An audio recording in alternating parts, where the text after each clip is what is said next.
ناس كتير بتشتكي لما بنجيب الأجنحة بتكون معضمة معانا وبتنشف، ما بيبقاش ليها طعم وما بتبقاش فيها لحمة وملهاش أي لازمة. طب ما تيجي بقى أقولك على طريقة جميلة جدا، التتبيلة بتاعتنا هي الأساس. تعالي بقى أقولك اللي هي منملة ومليانة لحمة، هي زي ما انت شايفة، وطعمها جميل جدا وتحفة. أنا هنا بفصفصها معاكي عشان أوريكي اللي التتبيلة بتاعتنا هي اللي بتخليها تنشف معاكي. وكمان أنا هنا عاملاها نية ووريتها لك، اللي ما فيهاش ولا نقطه دم، ووصلت معاك للعظم ما فيش ولا نقطه دم.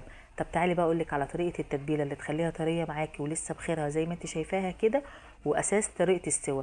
تابع معايا الفيديو للاخر لان طريقه السوا هي اللي مهمه جدا، وكمان التتبيله بتاعتنا. يلا بقى حطي لي احلى اشتراك من ايدك، وحطي لايك للفيديو لو اول مره تتفرج عليا، ويلا بينا نسمي بالله ونصلي على الرسول ونبدا مع بعض. انا هنا جبت كيلو اجنحه. كيلو الاجنحه بتاعنا جايباه من عند بتاع الفراخ. قلت له انا عايزه كيلو اجنحه بس يكون محمل، يعني الوزن بتاعها كده يكون محمل ومليانه لحم، لان في اجنحه بتبقى معضمه، فدي مليانه لحم وحلوه بسم الله ما شاء الله زي ما انتوا شايفينها كده. هاتي القطعه بتاعتك كده وقطعيها. هنشيل الجزء ده خالص مش موجود، هنلغيه مش عايزينه، هيتركن على جنب. لو في اي جلد شيليه خالص. تمام تمام. حطي لي بقى احلى اشتراك لو اول مره تشوفيني، وحطي لايك للفيديو، وشاركي الفكره دي لاصحابك عشان الكل يستفاد، لان بجد طريقه النهارده تحفه. التتبيله بتاعت النهارده طريه جميله جدا، هي اللي هتخلي معاكي الفراخ تبقى ناشفه، وهي اللي هتخليها تبقى طريه، هي التتبيله بتاعتك. فالطريق الاساس اقول لك انا ايه الطريقه اللي هنخليها كده. يلا بينا. قطعنا كده خلاص، هكمل كل الكميه دي هقطعها، وبعد كده ايه هرجع لكم. خلصت كل الكميه بتاعتي، وبعد ما خلصتها جبت ليمونتين حلوين كده محترمين كده وملزلزين ومليانين ميه، ونزلت بيهم وعصرتهم. دول اهم حاجه. لو ما عندكيش ليمون ممكن تجيبي معلقتين دقيق، الاتنين بيدوا نفس الغرض، هما الاتنين بيطلعوا الزفاره اللي موجوده في اي حاجه. حطي اهم حاجه معلقتين ملح حلوين كده، ودلكيهم كويس ودعكيهم في بعض كده، وطلعي كل الدم اللي موجود فيها. اي زفاره اي دم لازم تطلع. هنا لازم نغسلها غسله كويسه، ننزل بحبه ميه كده وننقعها في الايه، في المحلول بتاعها. اهم حاجه المحلول بتاعها كده تنقعيها نص ساعه، وبعد ما تنقعيها نص ساعه تروحي على الحوض تغسليها كويس.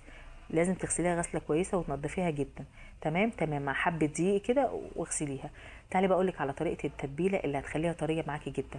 اكيد ما بتحطيش زبادي. طب لو انا عايزه ما احطش زبادي ومش عايزاها تبقى ناشفه، اكيد هتبقى ناشفه، يبقى لازم تحطي كوبايه زبادي يا اما كوبايه لبن رايب. اي حاجه من الاتنين هي اللي بتخليها طريه معانا، وبتبقى مرمله كده ولسه بلحمها وما نشفتش خالص. لو انت استغنيتي عن اللبن الرايب او استغنيتي عن الزبادي اكيد هتبقى ناشفه. تمام تمام. يبقى هنا نحط معلقه صلصه، معلقه صلصه هرميه زي ما انت شايفاها كده، ومعلقتين كاتشب.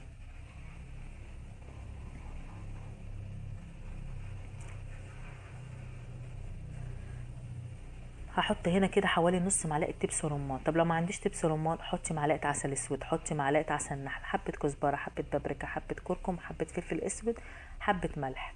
هنا لو انت حاطه دبس رمان يبقى تخلي الملح بتاعنا زي ما انت شايفاه كده نص معلقه. لو انا حطيت عسل اسود او عسل نحل يبقى تزودي الملح شويه، لان احنا عندنا هنا بيبقى مسكر. نسبه الدبس رمان بيبقى فيه نسبه ملح. هنقلبهم تقليبه كويسه كده وندوهم لغايه ما التوابل بتاعتنا تدوب في الزبادي. خلاص كده اتبلت معانا تمام زي الفل. يلا بقى نزيل بالفراخ بتاعتنا اللي غسلناها ونقعناها وظبطناها.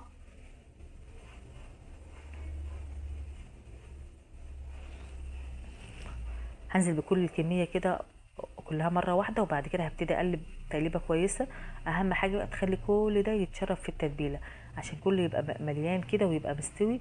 لازم كله يبقى شارب في التتبيله، ما ينفعش تبقى واحده فيها تتبيله او واحده لا، فانت لازم تجيبي اللي من فوق من تحت واللي من تحت فوق وتقلبيها.